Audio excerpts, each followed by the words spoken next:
Between 4 and 7 months, babies begin to understand object permanence, meaning they know that mom and dad are the most constant thing in their life. And if you're not in the same room with them, they'll recognize that. And you may just be in the kitchen or in the next room, but they don't have a concept of time. And so for all they know, you're gone forever. So if you leave, they cry. And this is normal.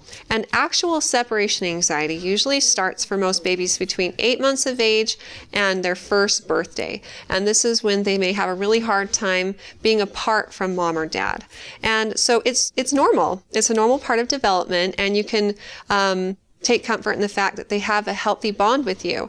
But it is good for you to look for opportunities to leave them in the care of someone else, even if this isn't something you have to do on a regular basis. It's good for them to get used to being without you, and it's good for you to get out and do other things for yourself.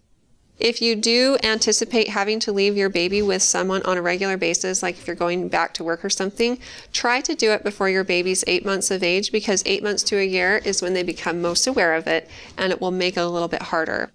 But rest assured that if you found a trusted caregiver, you can leave your baby in their care, and your baby's only going to cry for a few minutes in most cases after you've left. You're the one who may be feeling more guilt, and you may be dwelling on it a lot more than the child is after you've left.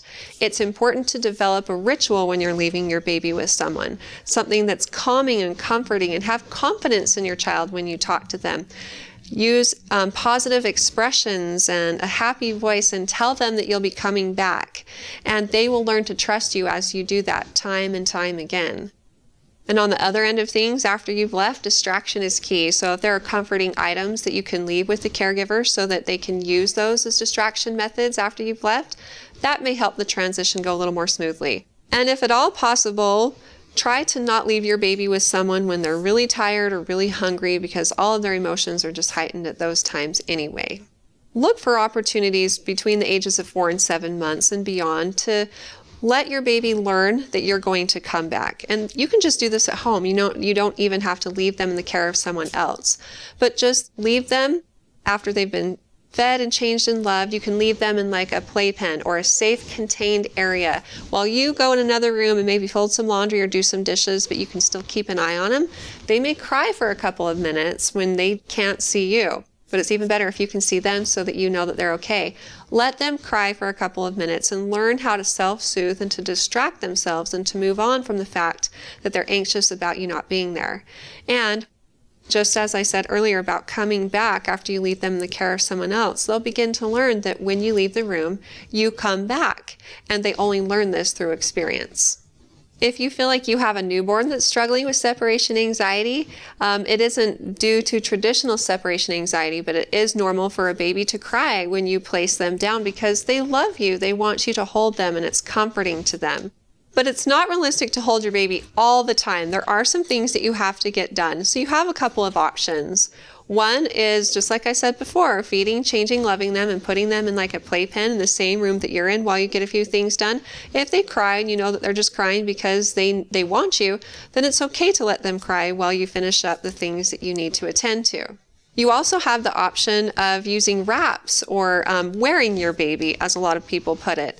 And these are super handy and helpful. I used one with one of my babies that seemed to be a little more needy than my first. And I was able to get a lot of things done while I wore him, and he was close to my chest and as happy as a clam to be with me while I vacuumed and did dishes and did things around the house. So there's also that option, but just be sure that if your baby's falling asleep that you put them down and don't have them sleep on your chest with the wrap around you, because that doing that has been associated with some injury or harm to the baby. Another good thing that you can start doing with young babies and continue to do it with them as they get older is peekaboo. And it sounds so simple and silly to an adult. You cover up your face and of course you know you're still there, but they literally don't know you're still there. And so it's a surprise to them every time they see your face. But they do learn that you come back. That's part of teaching them that. So you can play it with them when they're little and continue as they get older. When they do get older and you're leaving them places, like say for example, my son would go to daycare a few days a week, and I was always tell him once he was old enough to understand that I was going to come back after lunchtime, nap time, and playing outside. So he knew I'd come pick him up after he played outside, which was around 4:30, but he doesn't understand 4:30. So you need to talk about it in terms that the child will understand. And believe me, they'll hold you to it. So you need to keep your promises as well. That's part of helping them to learn to trust you, that you'll come back when you say.